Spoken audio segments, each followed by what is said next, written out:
So hello, here we are for another video. I don't know what episode this is, Chris, do you? 26. We are 6 months. 26. 6 months doing this, mate. 26 Can you weeks. believe it? 26 weeks, 6 months. We have been doing it for half a year, if for those who are numerically challenged like you. And people must be sick by now. I think I said last week that I've been getting a lot of nice comments off people saying, I suppose they're not going to walk up and go, "We at your show, it's shit," are they? Well, I was going to say that, yeah, I've had a couple of people say that. Have you? No, I haven't. I've had a couple of people say that they really hate they really get annoyed by the music. The duh. So I think Taylor shortened it now, so it's not quite as long. Oh, I love the music. I love the music. Oh, well, I like it. I don't mind it, but I guess it gets annoying if you watch it every week. It's a bit of an earworm, isn't it? It's a bit like once you've heard it, it just keeps Yeah, popping it's up. true. Yeah, that's true. Well, maybe Um, we should do. Oh, hang on. One of the cats wants to go. Sorry. Go on, Go on, then. let you get your magic cat out of the shot. Yeah. Um, that's So, the thing with cats in it. As soon as you shut the door, they want to go out. and as soon as you let them out, they want to be back in. Oh, yeah, she'll be married. I've married at never the door. had cats, so I don't know. I've got Anyway, five, mate. Five of them. anyway, have you got five? Yeah. You are the cat man. You know how there's And like a one of them, cat lady? one of them is, and I'm not joking, he's a Maine Coon. He's like that big. He's massive. He's like bigger than a dog. Really? Yeah. I don't think he's in here, but he's massive. Yeah. He's Can't think, huge. I can't think of anything worse. Um, Yeah, man. When they go to the toilet, it's quite bad because it's like a big portion. Anyway, Anyway, moving on to Magic. yes, So I'll start. MagicBox has currently got a sale on, which I thought I'd cheekily plug. blatant plug time. Well, yeah, I mean, is that a blatant plug? Yeah, Okay, so MagicBox has got a sale on. So a week only. This is going out on a Sunday. So there's literally one day left. So it'll end tomorrow, which is being Monday. So I thought I'd just mention some of the things that are in this sale, right? Because there's some good stuff in the sale, actually.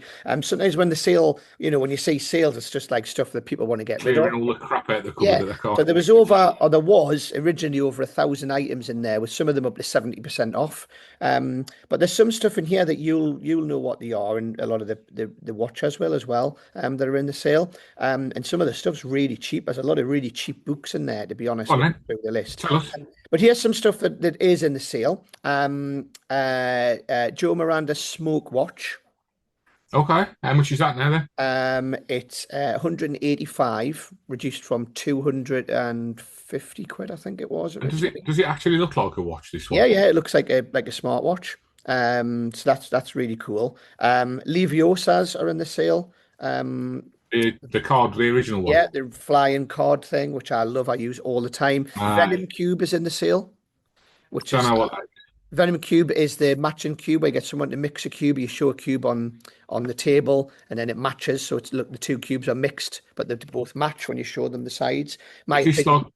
Is this a gimmick one or is this yes, it's a like? gimmick one. It's the best, in my opinion, it's the best matching cube effect out there. And we sell them all, but I would say the Venom Cube's the best one. And the one that's in the sale is a compact edition, which means it's like a slightly smaller version, which is great. So you could do it walkabout as well. So you could do a close up. I'm That's not in a the big fan sale. of cube magic. I've got to be honest. I'm not a massive fan, but I have done cube stuff before in my show. What else is the Oxbender? That's in the sale, which is the coin bending thing. You borrow a Oh, coin, that's is bend, that many yeah, London build. yeah. I met him when I was in Israel. He was there. It's He's a very really good, nice that, guy. I think it's Yeah, yeah, massively yeah. underrated because, unlike, don't get me wrong, I love the World Magic one as well. What was that called again? Coinvexed. Convexed. That's the one I The use. difference with this version is it's all hidden in one hand, so you can do it one hand. So you borrow the coin, and as you literally turn around, it's done. It's done Mm. instantly in your hand. The gimmick's hidden. Whereas Coinvex is something that you visibly do it, if you know what I mean. But you do it I've been on using the object. Coinvex for years, and I've started doing it again now. But I decided to. We might have talked about this before, but I decided it was such a good trick, and I got fed up of not being able to do it. I just went to the post office and changed the pound in pennies. And if they ain't got a coin, I'll just give them a penny and let them keep it. It's cost me a penny. Right? Yeah. And it's such a strong trick. But yeah, I've never really because I've used Coinvex for so long, and I've got I've got the misdirection built into how I do it. I've never bothered looking at any other coin benders. Yeah. No, But that's fair enough. I think if how somebody much is that one then? £73. I think it's an Okay. underrated trick. That, to be Mm. honest with you, I think it's I only, did. He's a really nice guy actually, and he's got some nice new yeah. stuff coming as well. Has he? Oh, that's Yeah, interesting. yeah, yeah, I do like his stuff. yeah. 13 Steps to Mentalism book. the new version that's reduced. Optics Pro, which you were talked about last week or the week before, which is the Yes. vanishing phone trick, that's in the sale. Yes. Yeah. Tornado bottle. These are just some of the bigger ones. There's loads of decks of cards in there. So these are just things I'm just shouting at off the top of my head as I'm going through. The end book test is reduced, refilled by Henry Harrius. Decks, which So is a card index. There's loads of stuff. so Loads of new stuff. basically, get on the site, have a look. There's a sale on till Sunday. Till Monday. So today's Sunday. This Monday. is going out on a Sunday. It finishes tomorrow. So you've literally got like a day to get your orders. Get I in mean, there. I've even bought stuff for myself off the sale, because it's cheaper than what I could normally get it for, and I've bought stuff for the shop as well because it's really good prices on there. So yeah, have a Okay. look at that. I think it's worth definitely having a look. Awesome. On there. Okay. And then you wanted to talk about something as well. It was just something a bit different, really. I've been doing it for a little while, I've started learning the tarot, to do tarot readings and stuff, and not around magic, but just something as a separate thing to offer. And I did the first few readings this week, and it's gone really well, and I've quite enjoyed doing it. So it was just, I just wondered if anybody else was sort of interested in this type of stuff, or if they've ever done anything like with it. Have you ever done anything like that? No, it's not. I'll be honest, it's not my cup of tea. It's Well, not an I interest to didn't me. think it. I I didn't think have. it was mine, and somebody sort of suggested it to me.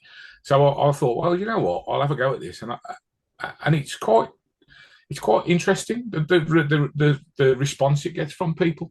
You know, it's Yeah, I can good. quite imagine. It's a bit like mentalism in a way. I think a lot of people like to believe or want to believe it's real. Mm. That's why mentalism. A lot of people do mentalism stuff because I think if you do, Well, I think when you're doing magic, right, you might do a trick and people go, yeah, I know it's a trick, but that thing before that you did with the whatever it might be, yeah, yeah, yeah. they want to believe that mentalism is real. And I think tarot is probably a similar sort of thing, I guess, that they want to believe Magic it's real. for me, magic is like professional wrestling. People know it's fake, but they still enjoy it. Yeah, Well, okay, I not me. agree. I think it's Yeah. shit. But you know, some people like professional wrestling, and they know it's fake. And mentalism, and well, tarot is completely different because there's no actual end effect. Is there, like with mentalism, there's an end effect. You know, Yeah, okay. you've predicted something, or you've read their mind, or you've done. Whereas with tarot, you're just giving them a reading, and you're making them feel good about themselves. Hopefully, Yeah. you know, you're not going to The, say the, your third child will die next Tuesday or something like that. You know, you just want you just want people to go away feeling better about themselves yeah, no, than when that's fair they're enough. The only sort of dabble I've had with it really is effects, and I've not never used these working, but doing them in the shop. So an example of that is I think it was Rick Lax's. uh, oh, fate, past, present, future. Yeah, that sort of thing where you give That's them a good. That. reading, you give them kind Mm, of a cold reading, don't you, depending on which mm, cards that they choose. And then you mm. talk about it, and it kind of forces you as a performer down the route to make stuff up, don't you, basically? But and the more you do that trick, I don't perform it, I've never performed it working, but I've demoed it quite extensively in the shop and at conventions. And the more you do it, the better you get at cold Mm. read when they choose the card and you talk about the thing and you get lots of hits. And I think it's almost like a how can I describe it? I think tarot is a little bit like mental arithmetic, like mental, what's the word I'm looking for? Jazz mentalism. Yeah, jazzing. Yeah, yeah, yeah. Yeah, Mm. jazzing because you're making the stuff up on the spot and seeing if you're getting hits or not hits, and then moving on to the next thing, and then do you know what I mean? So it's kind of exciting, I suppose, in a way. It's just not my sort of thing, but I could see why it would keep you on your toes as a performer as well. Maybe do you feel Oh, that might? I'm looking for. I haven't done any paid gigs yet. I've just done it for like people I know, and I've done it for some people that I don't particularly know well. And it's just to try it out. And for me, it's like going back to like 30 years ago when I did my first ever close-up gigs. Are you excited by Feels, it? yeah, it feels like that again. And the other thing I've been learning, which is like I couldn't see the point of it until I started doing it. Have you heard of like reading a tree? No, So, I haven't. so, No, I don't think so. so basically, you give the person that you're doing the reading for a sheet of paper, Mhm. and you say, "Just draw me a tree," right? And Oh that yes, somebody had this as part of a magic effect, didn't it? One I time. don't know. I've never seen it as a magic effect, but they draw a tree and then they sign it, and then you basically give them a sort of personality reading based on that. So I was doing that and then going into the tarot reading, and it's like it's fascinating because because obviously I've just studied this from a book, right? But when you sort of relay back to them what I've learned from the book, that you've drawn the tree this way and you've done this and blah, so this means this and da da da da da, and they're like, yeah, and it's just hit every single time. You know, it's like there's something in it. I don't know what it is. It's weird. Anyway, I just wanted to share There's my an excitement. effect out there. I do know about the tree thing. Now, whether it was an effect or whether it was part of another instructional book or DVD or something that I read, Michael would be the one to tell you about this sort of stuff. Michael Murray, he would know definitely. But I've definitely come across that before somewhere. And I feel like it was part of another effect where they draw a tree and then you'd cold read about the tree and then I can't remember. It's definitely been done by somebody, though. I remember seeing that before. Okay. But yeah, man, good luck to you. Like I say, not my sort of thing, but I could see why it's quite exciting. Do you know what? I didn't think it was mine either, but I'm enjoying it. It's just something new and fresh after all these years. You know, I've been like doing magic for so long, just something a bit different and a bit, obviously dealing with people is something that I'm comfortable with. So we'll see how it goes, But if anybody else is found this and they're interested, let us know. So there you go. That's it. No real magic news this week. Nothing's happened that I can think of. There's conventions coming up. I mentioned the South Tyneside again. That is end of October. Is that the one I'm not going to? I'm sure you'll be coming. I'm working on it. Yeah, South Tyneside coming up. Lads is back as well. I was going to say Lads, I think, is in September. Or Leeds Magic Day next week. Leeds Magic Day next Sunday, I think. Next Sunday, yeah. A week today. Leeds Magic Day and Edinburgh Day of Magic, I think, is the week after. Oh, I didn't know they were doing one. Yeah, Edinburgh Day of Magic. So there's the Leeds Magic Day, I believe, is a week today, and then the following Sunday is Edinburgh Magic Day. Who's putting on the Edinburgh club? Pass. I can't remember. I haven't seen anything about that at all. So, guys in Edinburgh, well, where are you promoting it? Because I haven't. Tom Crosby contacted me about it, so I'm guessing he's one of the either performers, organisers, or lecturers. I don't know. Well, Tom lives in Edinburgh now, doesn't he? Yeah. So he's one of them. Anyway, that's the two things, and there's Lads coming up as well, and Lads, then September the 25th, I think, somewhere around there. Yeah, and then Wayne Goodman's thing in November. Oh yeah, the Shindig, which I did for the first time last year and really enjoyed. I thought it was great because it was a bit like the Petty Barnes one the other week, and a bit like the CCC and all the rest of it, where there's about 80 to 100 people, and it's just I was a bit less than that, but it's great. Yeah, I was invited to the Shindig, but unfortunately it crosses on a day which I just can't get out of, so I can't go. But I believe you might have some MagicBox items on the stand. Is that right? Yeah. I'll have the table there, and so you're going to have a table with some of the MagicBox stuff, bits and pieces on there as well. So yeah, some good conventions coming up towards the back end of the year. So looking forward to it. They've released a few names for Blackpool, I believe now. There's a couple of names. The main one being the Quick Change guy. What's he called again? Which was, I'll be honest, one of the best shows I think I've ever seen. He's doing his full show again at Blackpool, so that'll be really good. I'm trying to think what he's called now. Arturo Pricchetti. Okay, never heard of him. You've got to go and see that show. I would say that anybody who hasn't seen that, who has not seen him perform last time he was at Blackpool, go and see him. Now, if I found out he was on it somewhere like Germany, France, Spain, I would actually book a flight to go and see him. That's how good the show was. So where does he normally do his work then? He got 3 standing ovations at Blackpool. Wow. It was fantastic. That's something in it. That's impressive. Really, really, really, really, really good. So I'm looking forward to seeing that. It was fantastic. One of the best shows I've ever seen. Not just like at Blackpool, just ever. So you've got to go and see that, like 100%. Okay. High praise indeed. So there we go. What then? That's it then for this week. The news and everything. So it's time to visit the old school, I think. So let's go back to the old school. So here we are, old school, and this week you got your where's your cap? I left it. It's on the magic shop side. because you haven't got a head for hats, have you? No. Oh yeah, no. that's it. I was going to show you me wearing a hat today, wasn't I? Yeah. You forgot, didn't you? I'll get one in a minute. Actually, I have got a hat over there. I've just remembered I did bring one in. Okay. We can put our hats on. So this is an effect of mine that came out with MagicBox. What, about 3 or 4 years ago, or something like that, maybe? Yeah, I think it was. Yeah, about 3 or 4 years ago.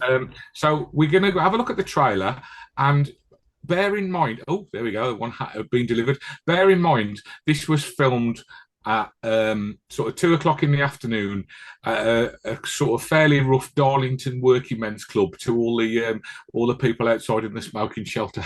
So this wasn't a high-end corporate gig. That's for sure. So here we are. Let's play the trailer, then we'll talk about what it is.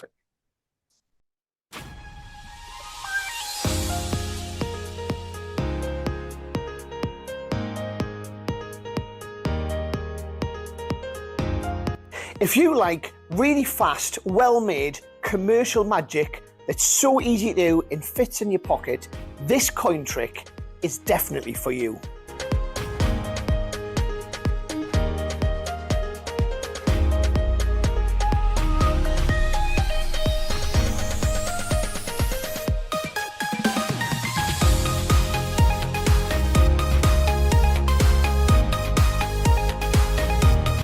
What Chris Congreves has done is managed to take a classic of magic, streamline it, make it super fast, and most importantly, super commercial. So we're going to do this is called the £2. This is called the £2.12p trick, right? Do you know why it's called the £2.12p trick? Have you seen this before? So we use so £2.12p, right? Now if we take the I know. Yeah, it's 2p. So if I pop the 2p in my pocket, right, over here I've got the thing, right? So the idea is I've got to get the 2p from my pocket back into my hand, okay? Without you seeing me do it. Are you ready? Without no, I've already done it. So we'll do it again. This time, the 10p goes into my pocket, right? And I'm going to try and sneak it back into my hand without... I know what you're thinking. Now it's already there, look. Do it again. so this time, okay, just the £2 goes into my pocket. What's left? £2.12. No, nothing. That's the end of the trick. It's gone. Thank you. Yeah. Whether you're a magician that goes out there and works at corporate events, weddings, or whatever it might be, or maybe you're just a hobbyist who does tricks down the pub or even just for your friends and family, this trick is for you. It's so simple to do. It's very easy to set up. It takes up no pocket space. It's very well made. It's just a great all-round streamlined version of an old classical trick. You're going to love Chris Congreves' Poppin' Coins.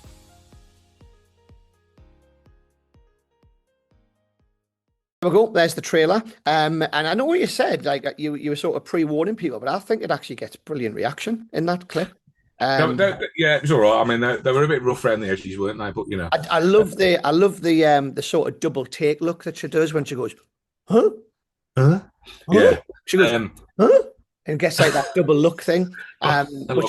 Which to be honest, I think that wraps up everything you need to know about this trick. Because that's the moment for me that I love in this effect, is that double look. It kind of reminds us a little bit of the moment John Allen's double back.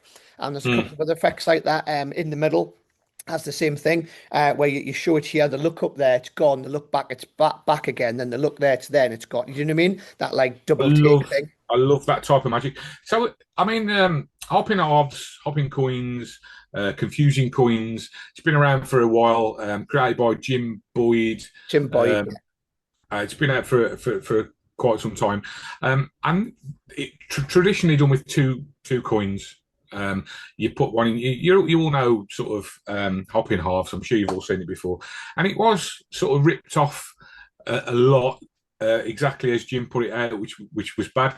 Now, what this is it's a different take on that type of effect. So you use 3 coins, and it was my sort of. I love that type of magic that Graham's talking about, where people are looking back, they look up and they look back, and something's happened. And it was my way of making a hopping half routine a bit more visual and a bit more, give it a bit more punch. And hopefully I achieved. But yeah, these have been really well made out of British coins. and it's a cracking routine and something that I'm very proud of. So So this yeah. is an effect that I use. So when you first showed me this, all those years ago, I bought one off you, didn't I? I actually bought one. This was before, obviously, we knew each other pretty well, but I bought one off you at the time. I said, I think that's really, really good. It totally fits my style of magic. It's fast, it's snappy, it's visual. It takes up no pocket space, and it's easy to do. Mm, And it gets great reactions, as you see in the video. I get great reactions when I do this. yeah. And it's just a very quick, snappy version of the coin trick, and that's why I love it. What's great about this is, in my opinion, is it's great for workers, but it's also great for hobbyists and amateurs because it's completely self-working. There's two slightly different routines. There's a other routine in there which I teach, which is on the table. If people don't want to do it in their hands this way, and they're not that it's difficult, that by the way, but I talk that there's a version on there which has a slightly different or easier way of doing it. But both versions are super simple to do. Like I said, it literally, that's the gimmick there. That's all you need to carry with you, and three other coins. So that literally, I have it in my little ticket pocket in my jeans, if you know what I mean. You know, that little Yeah, pocket, yeah. which I Little don't extra pocket. Yeah, that extra little pocket there. I normally have that gimmick along with the three coins in there. So it takes up no pocket space, and you're ready to go at any Yeah, yeah, time. yeah. And the reset's really fast as well. I mean, you just move one coin from one pocket to the other, and you reset. Yeah. You can do it in front of them, really. But Oh yeah, or I generally there. do. I do that as I'm walking away. So, or I load into my pocket, and then I'll go into another trick, and then as I'm walking away, I'll just literally move the coin back into Just position. move it back across. Yeah, I mean, I generally do the way you do it, in your routine, but I always have the coins in this pocket, and as I'm talking, I'll maneuver the coin into this hand, ready to do the move, if you know what I mean. But I yeah, just do yeah, that as I'm talking, as I'm padding me things down. I'll steal the gimmick out, do this, and then bring the three coins out, give them it, and go into the routine. yeah. But I always keep them in the same pocket. It's very, very high praise. That's why, I bought it off you at the time, Mm, and then asked if we could produce them, which we do. yeah. They're very well made, like you said. They're made in English coins, a £2 and a 10p. I'm sure people know what the gimmick is. Should we show We them the have. gimmick? Or do we need to show them the gimmick or not? I don't think we need to. No, they've got a pretty good idea of what it is. I think from if they're now hopping halves. We have talked about making them in euros and stuff, haven't we? And American coins, but we've never sort of got around to it. So maybe that's something we'll explore. One of my friends in Holland, actually, Gert Jan, he got a set. He bought that from me, and then he went out and got a set made up in euros, which is what he uses. So it's something that we might explore later on if there's any interest. Yeah. So yep, there you go. That's this week's old school. Very high praise from me. I don't really know what else to say about it. I bought it, I use it, and it's a great trick. I think it's and I invented it. And you invented it, I know, and I think it's very reasonably priced as well. For About 30 quid or something. 35 quid. 35 quid. That's a no-brainer in it for a coin trick. Yeah, very, very good. Very easy. There you go. So there we go. We'll move on. Let's have a look. It don't look that bad. Nothing. No, it looks all right. Yeah. I'm very surprised that I'm not getting like a load of abuse from you, to be honest. I'm No, it looks all right. I'm shocked. I don't really know what to say when you say, actually, you look pretty good. I mean, you didn't say good, did you? But yeah, no, it looks well. You told me that it looks absolutely awful and it doesn't suit you and all that, and I was expecting. What about back to front? Looks even better. Put a tuft of hair through now. It looks even. No, you were telling me it looks terrible and all that. I think it looks okay. Yeah, you look all right, mate. Nah, you look all right, kid. I'm surprised. All right, then, fine. Okay, I'm going to take that and we'll move on. Have I shocked you by being nice? You've totally shocked us by being nice, yeah. Right, so we'll move on. We'll move on to over to you. Over to you.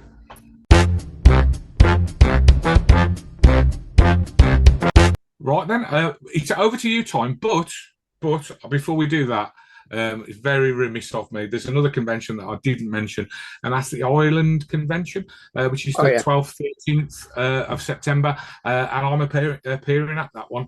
So I completely forgot about that. So anybody who's interested in tickets for that, they are for sale at the moment. Not sure if there's many left because they have got a limited numbers, but it's a great lineup. There's Joe Barry, Chris Power are both doing workshops, John Lenihan, Jack Sharp from Australia, and myself. Oh, good. That's a good Jack Sharp. Yeah, that's good. Yeah, I think Jack's on the Gala show, I think. But yeah, Chris Power and Joe Barry, people you don't see performing that much these days. So No, that's you don't.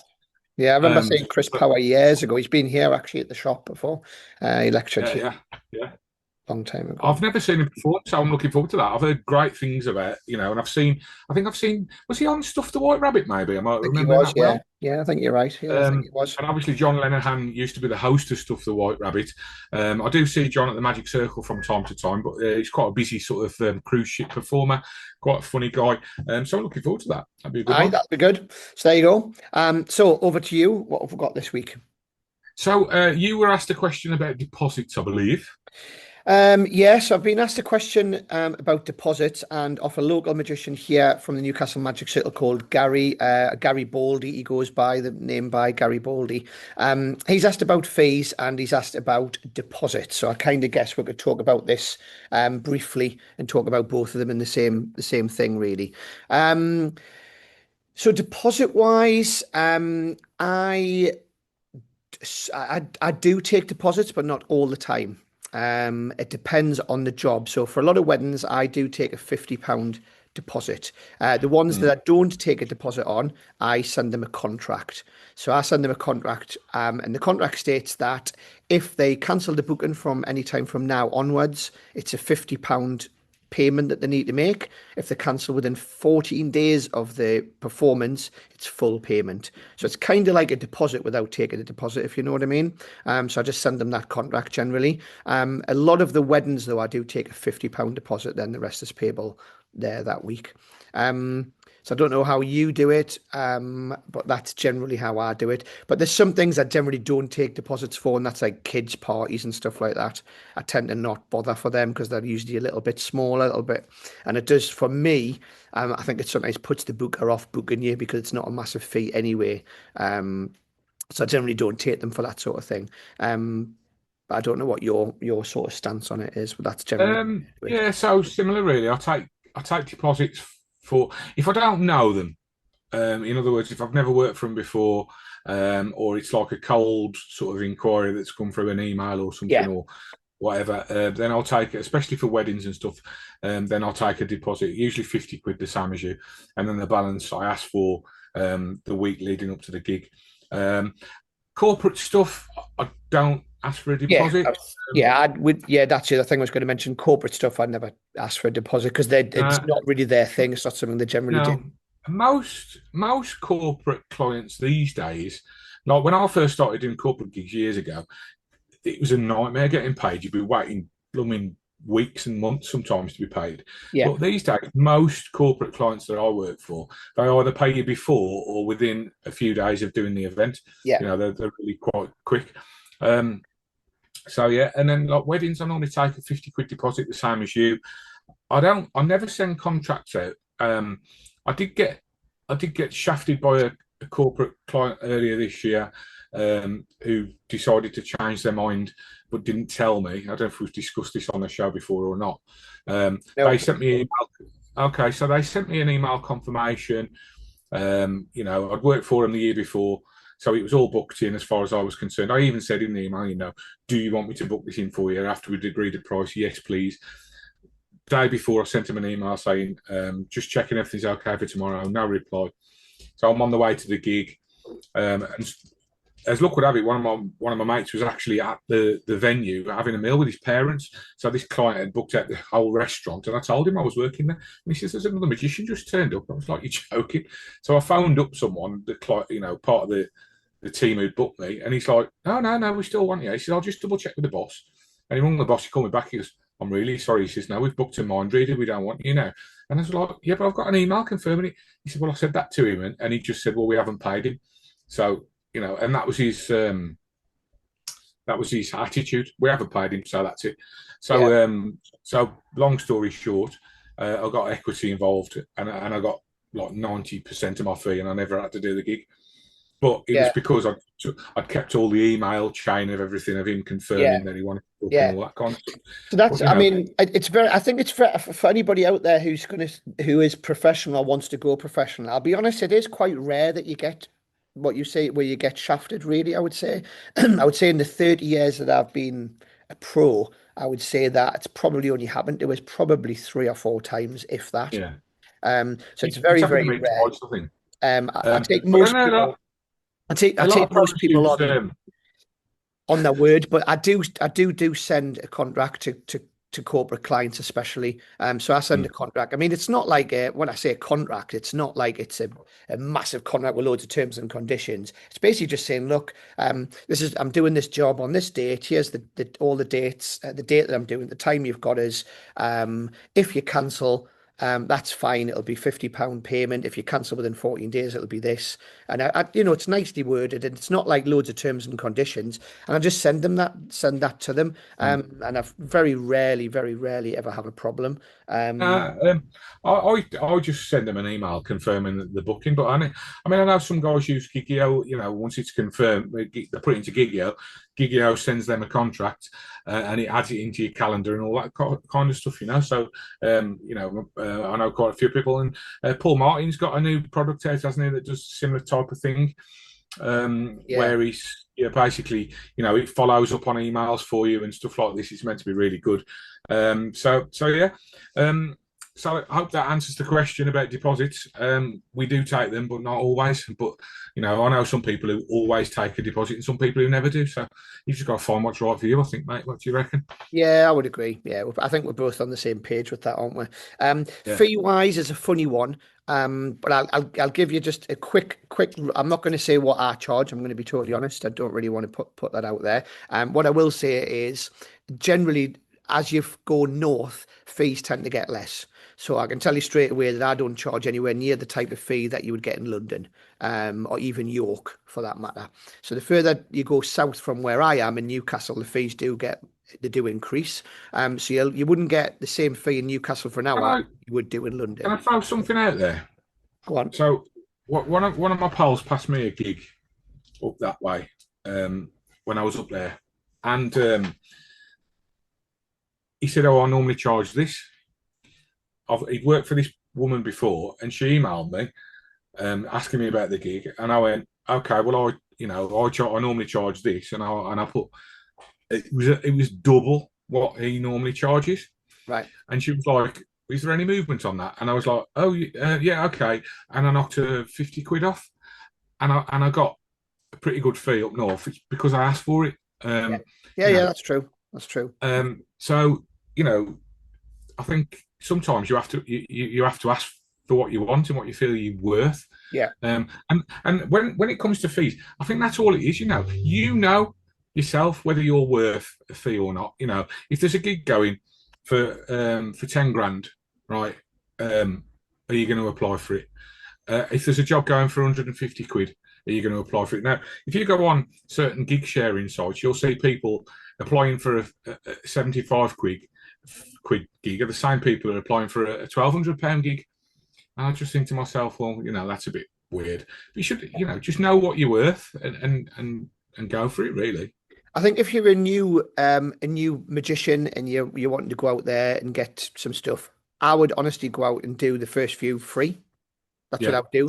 I'd go to restaurants and stuff. Yeah, that's how you get into it. You go to the restaurant and say, look, I'll come in and I'll do an hour in your restaurant for free, and I'll do it this week, next week, maybe the week after, and see how it goes. Give out loads of business cards, and then start from there. That's where you start. Your first fee should be nothing.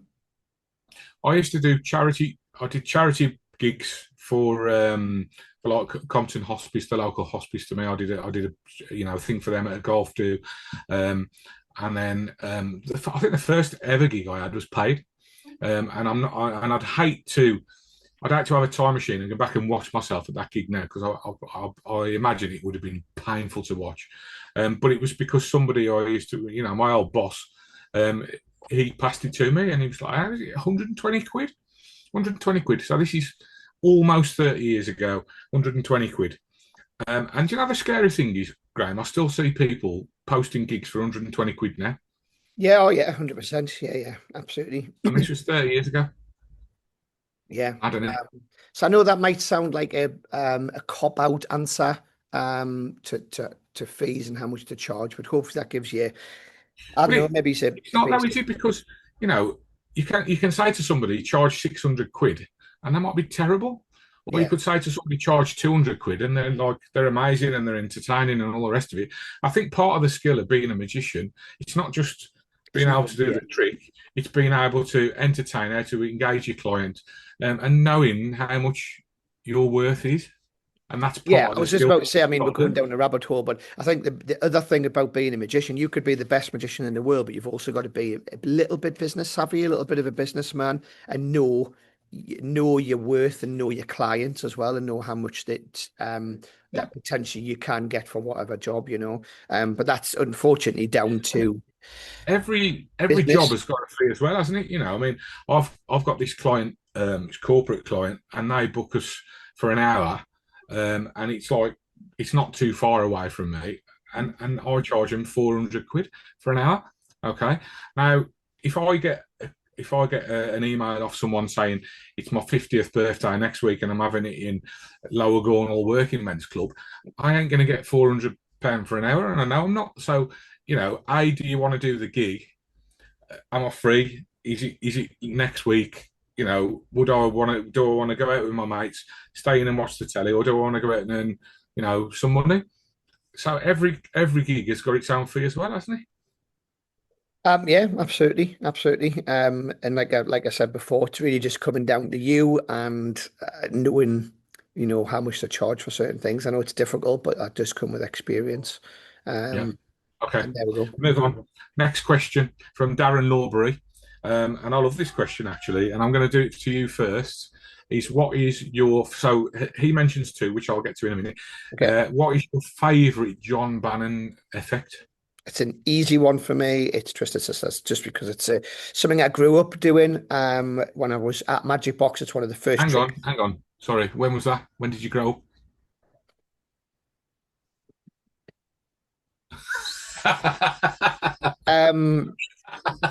So it's a very old trick that was one of the very first tricks I ever started demoing at MagicBox back in the 90s.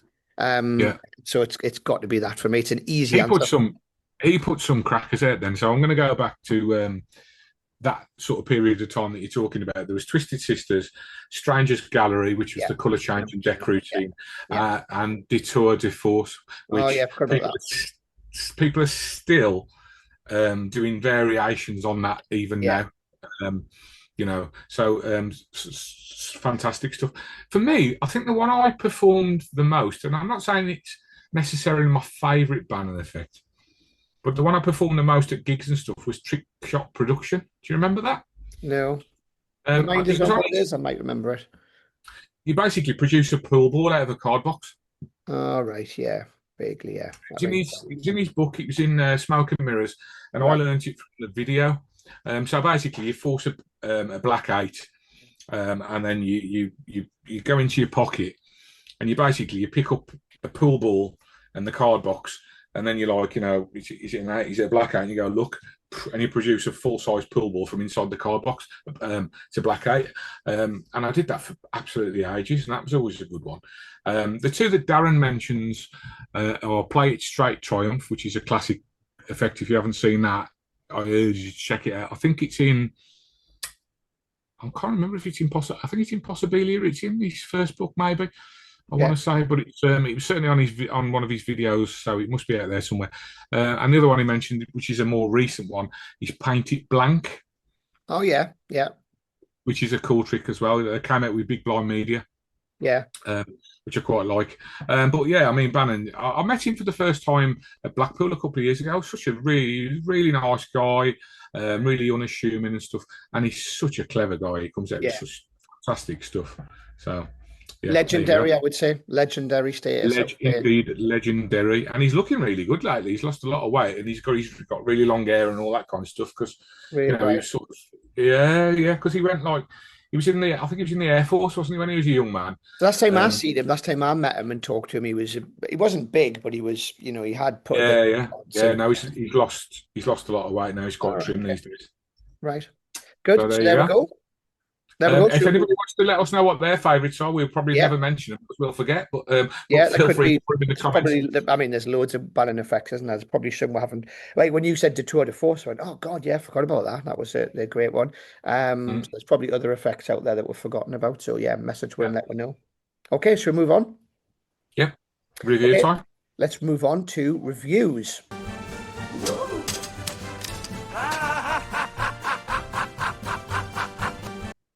So review number 1. Now you put me onto this, didn't you? And this is Pure Poison Yes. by Phil Jester. Yes. So shall we quickly watch the trailer, then we'll talk about what it is? Yes. Okay, so here is the trailer.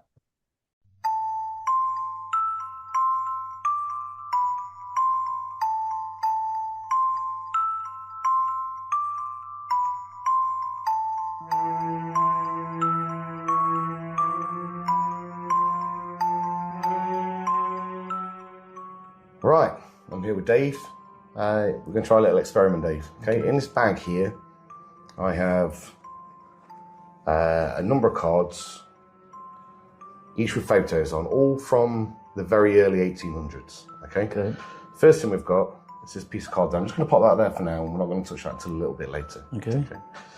Now, the idea is that it's said that you decide whether or not you like a person within the first 7 seconds of meeting them.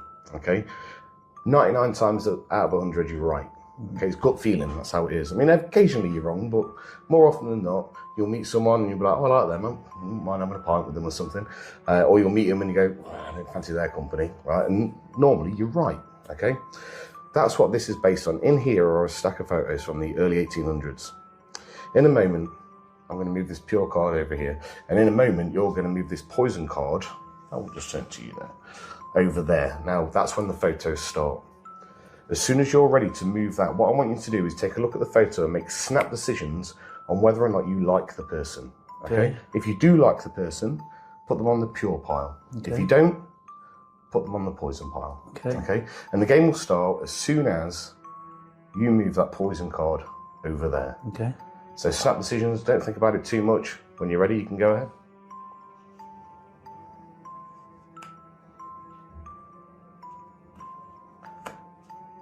Straight to poison.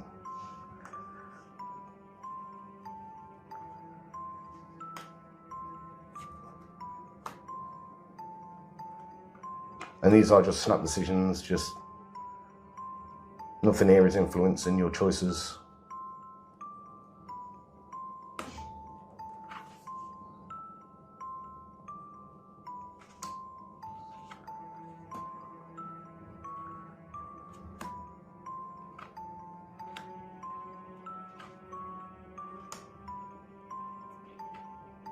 Okay, we're roughly about halfway through the deck at this point, okay? There's more to come, but we've come to another poison card, right? And the reason we've come to another poison card is because I don't want you to start getting into any kind of rhythm. I'm just going to move these over ever so slightly, okay? I don't want you getting into any kind of a rhythm, okay? So we're going to switch sides this time. So this time your poison card's going to go over there, and your pure card's going to go over here, okay? Again, as soon as you see the next photo, the game starts again. So I put that poison onto there? Straight onto your pure pile. So go ahead when you're ready. And then as soon as you move your pure card over there, game begins again. Pure poison.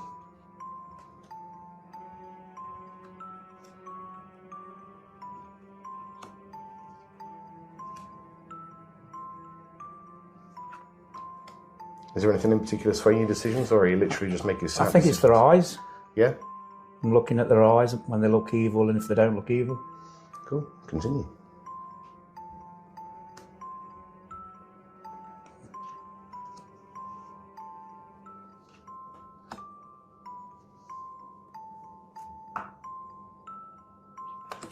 Change your mind.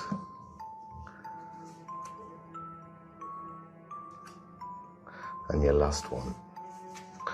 There you go. And they were all free choices. You chose. No one told you to go anywhere or anything like that. Okay. Here's what I want you to do then, Dave. Is I want you to just square up your piles. Square them up nice and neat. Then choose either one of the piles and just flip the entire pile over. Okay. And of course we've got your pure card there. So move your pure card out of the way. And take a look at this. This is Charles Spader, died a natural death. Okay, let's go to your next one. On there? And this is, yeah, that's fine. David Bronze, died a natural death. And you'll find as you go through these, you can go through them all, that's fine. And you'll find as you go through these, every single person you put in the pure pile died a natural death. Now let's go to your poison, so you can continue on that pile there. So maybe poison card out of the way. This is Edward Heath, executed for murder. Okay, so that goes on there now. Yep. Executed. Executed. All these people that you put on the poison pile were executed for one reason or another.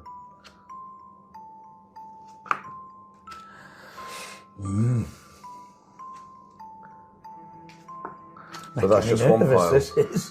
Flip the other pile over. This one? Yeah? Do what? Flip the entire thing over. And same again. There's the pure. And as you go through them, you'll notice that every single one on the pure pile died a natural death. Oh, hang on. Okay, you got one wrong, that's fine. Just pop that over there, that's fine, not a problem. I did say 99 out of 100, that's fine. Okay, so continue through your... That might have been the one where I hesitated. It might be, we'll have a look in a moment. Okay, then we'll come to your poison. And we continue. Where do I put this? There if you like, that's fine. Because all we're going to do is check all the ones that you put down in the poison pile to find that they've all been executed. Right. Now it's really interesting though, because this is the only one. We'll move these out of the way for now. This is the only one you got wrong. Right now, this is Richard Harding. Okay, take a look at the photo. You probably remember putting him on the pure pile. Yeah. Yeah. Now Richard Harding was a printer in 1805, and he's one of the reasons that the Ace of Spades is known as the Death card. Okay. Because back in 1805, and this is absolutely true and Googleable, it's absolutely true. The playing cards were duty paid. Okay, and the Ace of Spades actually had a government stamp on it to say duty paid, 1 shilling and sixpence or something along those lines, right? Which makes a pack of cards in today's money about 75 to 80 pounds, right? Okay. So very expensive. Now, because he was a printer, he created his own stamp for the Ace of Spades, right? He sold it on and made himself some money, saved some people some money, but it's a government stamp. So he was found out, he was arrested, taken to the Old Bailey, tried for forgery, found guilty, and hanged for his life for creating the Ace of Spades. The only one you got wrong, Richard Harding. Do you remember that card we put down at the beginning? Yeah. Just turn that over for me. You're going to laugh, aren't you?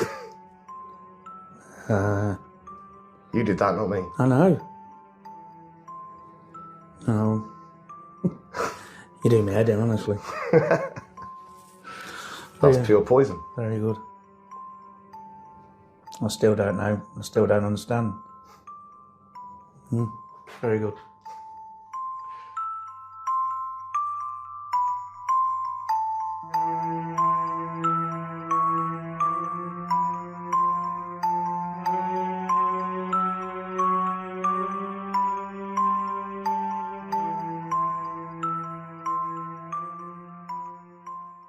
So there we go. That's the trailer.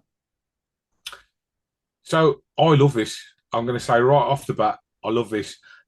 Phil performed this on me in person, and he absolutely fooled the crap out of me. The method is so clever, so clever. I think it's absolutely genius.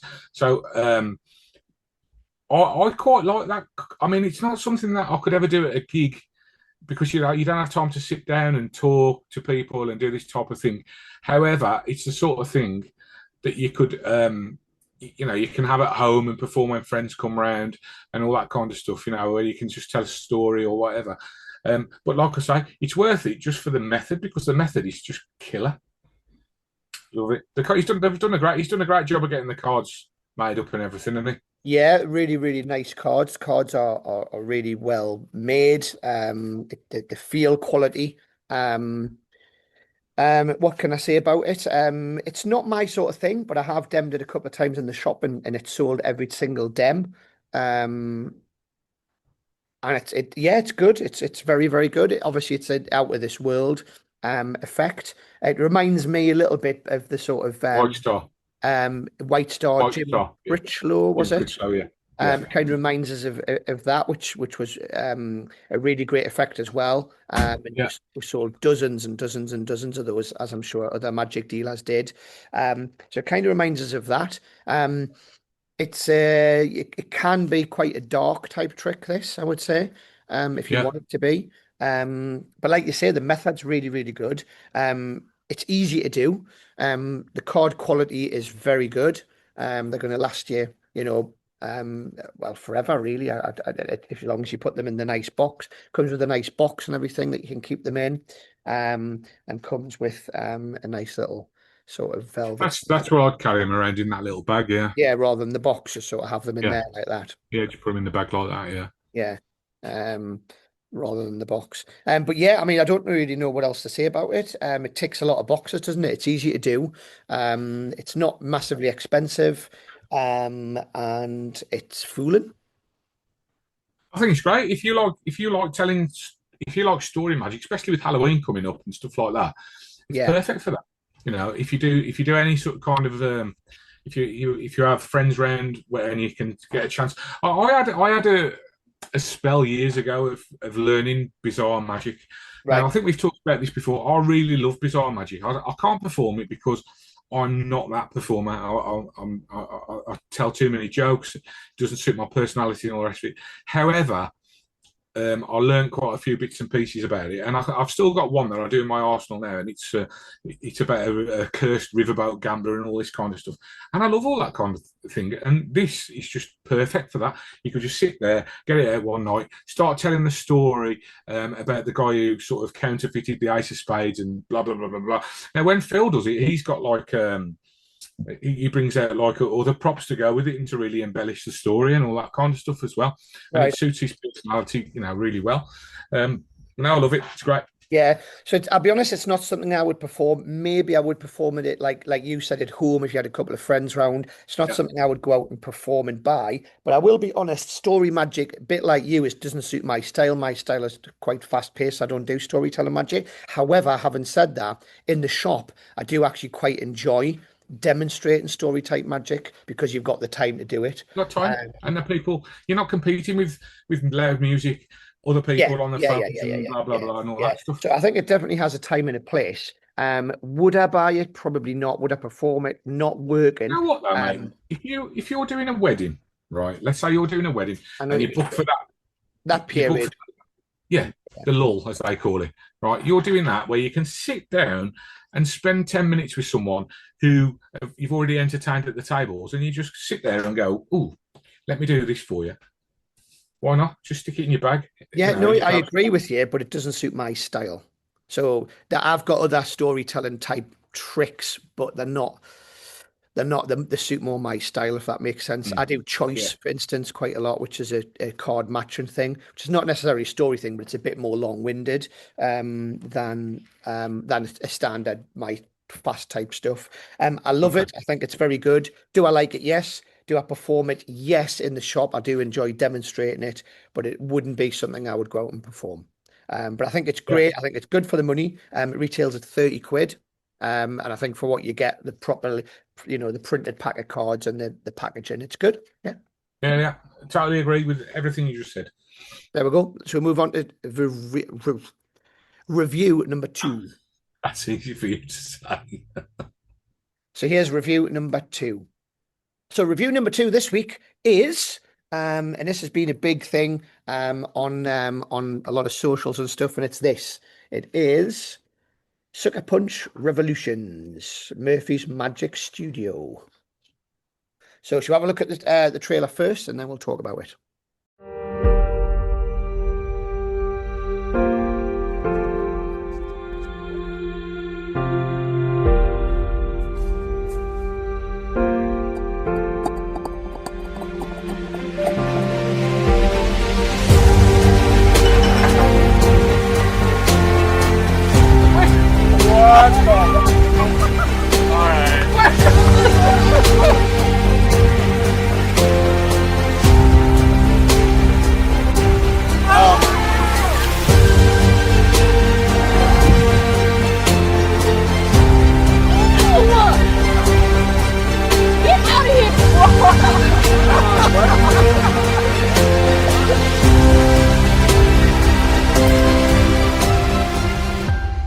let's be real with each other right now.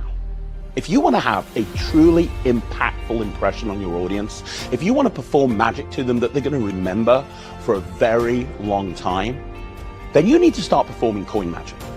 If magic was real, it would look something like that.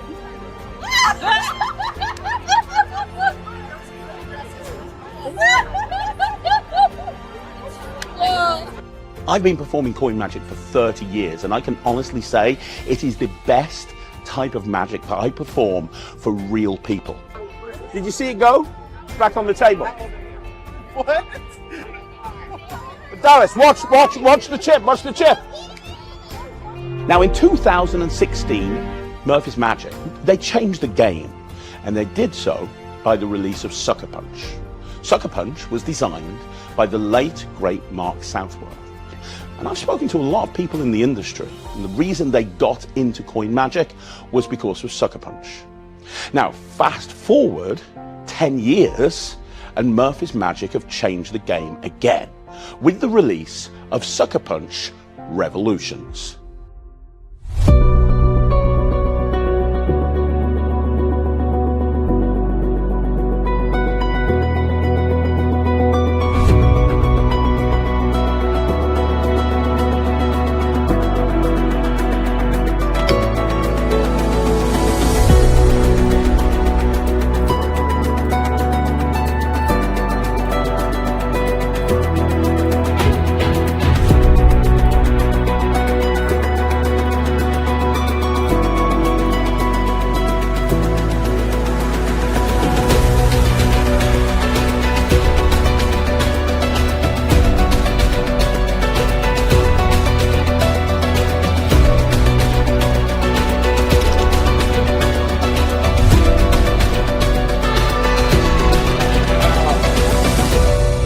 Now the question is, what is it all about? Well, first of all, it is a collection of poker chips. Gimmicks built into poker chips. You get 10 gimmicks altogether. It's completely different to the original Sucker Punch. Let me give you an example of some of the gimmicks that you're going to get. First of all, you're going to get a flipper chip. Now this is the classic flipper coin built into a poker chip. You can see it on all sides. Not only that, it's locking.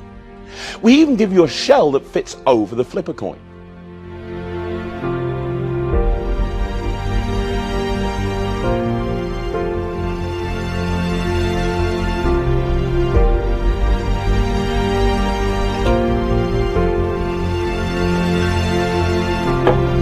We've taken the classic folding coin, but we've built it into a poker chip.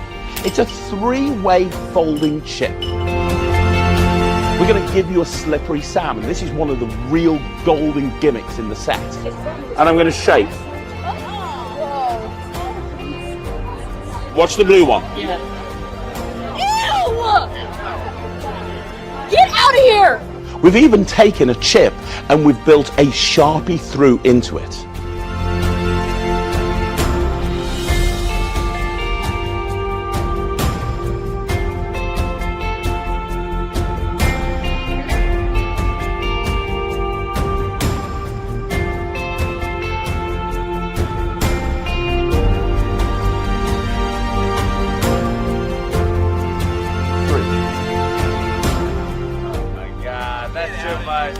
Pull it out yourself. Pull it. And then my favorite gaff in the whole set, we've given you a specially made stack of chips, which allows you to put that stack into the spectator's hand and in their own hands, turn it into candy. See? Wait. What the f***? Alright. Oh my God! I told you. What?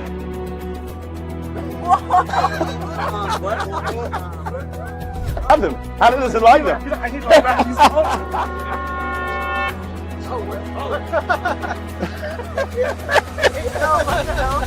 Just a stack of poker chips. 1, 2, 3. Yes! I love magic. I love it. Nothing up the sleeve. Dallas.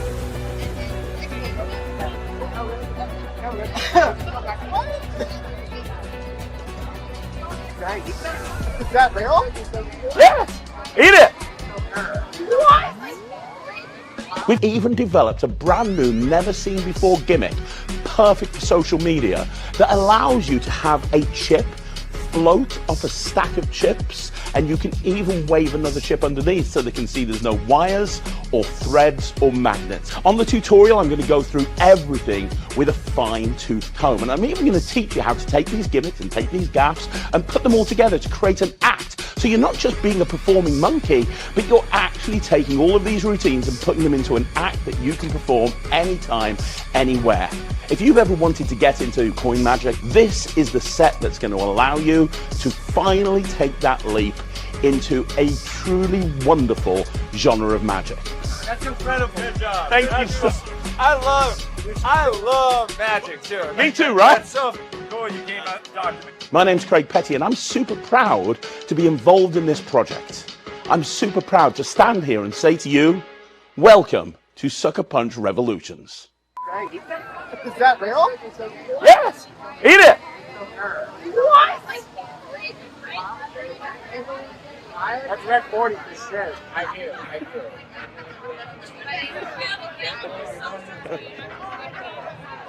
Are you? I feel like I was a secondary NPC, and I was like, I'm gonna walk. I got this. And stop.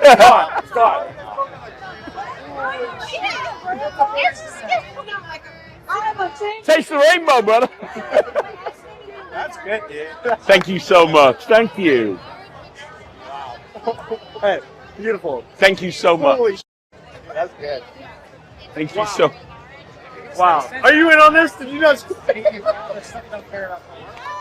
there we go. There's the trailer. Thoughts, Chris? I'll let you go first this time. Okay. I've got very mixed thoughts on this, to be honest with you. And the reason being, the poker chips don't look anything like poker chips. They're like toys. They're like plastic toys. If you pulled those out and said, I've got this poker chip, people would say, that's not a poker chip. It just looks like a lump of plastic. It looks like something that you would get in a kid's toy. Okay? So I certainly would not go out and perform with any of those poker chips. That being said, if you're getting into coin magic and you want to start learning whether you want to do something with a shell or a flipper or the Sharpie through or any of those things, this is perfect. For 30, I spent a fortune. Is there a slippery Sam in there as well, I think, maybe? Yeah. I spent a fortune when I first started getting into coin magic, buying really expensive coin gimmicks. I only to realise that I didn't particularly like what those coin gimmicks did, or they were unreliable, or whatever it might be. Like, I bought a flipper and I didn't get on with it, and I ended up selling it. Right. So, having said everything I've just said, if you're getting into coin magic and you want to go out there and try shells, slippery Sams, and all the other stuff before you invest in a coin set for 35 quid, that is fantastic. So is that for like a bottle, coin in bottle type thing, yeah? Yeah. So, I mean, where else are you going to get all those gimmicks made up for that price? You're not, are you? No, you're not at all. So I kind of echo what you say. It's not something I would perform. I do agree with you. I think they almost look like something from maybe a kid's magic set, maybe. Totally. But I don't think this is aimed at your pros or your professionals. I think this is aimed at more your hobbyists and your sort of amateurs. I think for the price, it's fantastic. It is. £35, you get loads of stuff. I'm going to show you the box inside the box. There's loads of different chips with different functions, different things. There is so many different things in here. You wouldn't believe all the different gimmicks and stuff that are in this set. There's loads of stuff in here. you get everything you can possibly think of in the coin world. So I think for the money, it's really, really good. So I kind of echo what you said, to be honest. It's not something that I think is aimed at a pro. That's really what I would say. It's not something that that you or me would go out and probably use and perform. But if you're getting into coin magic or you're new to magic, there's definitely something in there that you play with. So I've got a couple of customers who love this, who've bought it. They're new to magic. The type of people who have bought Matchbox penetration, dynamic coins, the supernatural coin trick. That type of customer have bought them and love it. They're like, wow, it's loads of cool toys to play with. And I can see, so I think it does have a marketplace there. It comes with red chips, but it also comes with the stickers, so you can convert them to blue if you wanted to. It's very nicely packaged, as most of Murphy's Magic stuff is. Why would you want to put a sticker on it and turn it into a blue chip? What the hell? They have included. Well, that's all I'm saying is they've included it there. No, I know, but why? What's the point? I don't know. I don't know. Well, I think there is tutorials on there as well as I'm guessing that I'm pretty sure the tutorial's Craig Petty, so it's about 9 hours long or something. Is that just the first chip? And that's just with one of the chips, yeah, a 9-hour tutorial. I'm going to be honest. To be fair to Craig, he's probably the best person to have on a video like this, because what he doesn't know about gaff coin magic's not worth knowing, I don't think.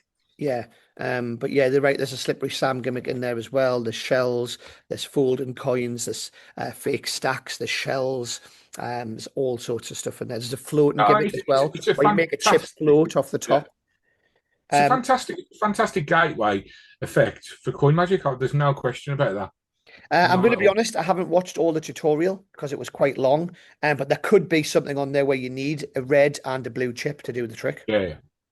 So we're saying that the stickers, why is the stickers, that there could be something in the tutorial where you do need a blue and a red chip. I haven't watched it all. It was really, really long, to be honest. A long tutorial, so I didn't watch it all. I'm going to hold my hands up there.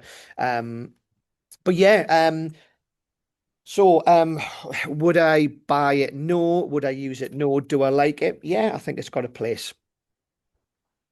Yeah, same. I think it's got. Yeah, I wouldn't. I mean, I do coin magic already. I've got the coins gimmicks that you go out and use. Would I buy it?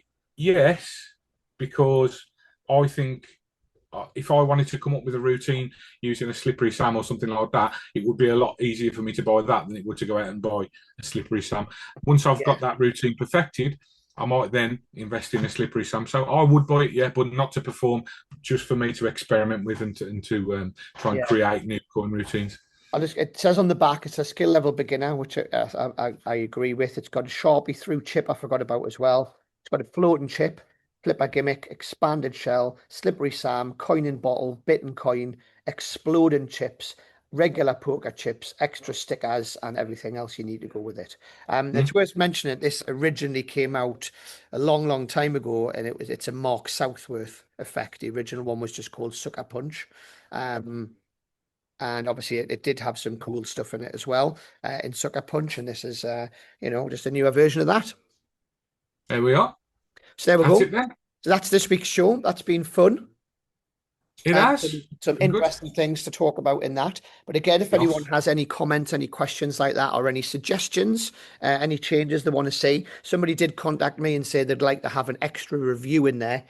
Could we make it 3 reviews instead of 2? So that's something we will maybe discuss it. Too long. But we are going to get some more guests on. So if you've got anybody who you would like us to see us chatting to, like we did that show with Joel the other week, just let us know. But we have got a couple of people lined up, so watch out for that real soon as well. Yeah, don't forget about the MagicBox sale. Ends tomorrow. And if you haven't already subscribed to to the MagicBox or Chris's channel, please do that as well. And leave your comment below. And we'll see you next week. Have a great week, everyone. We're doing the something. We're doing the something.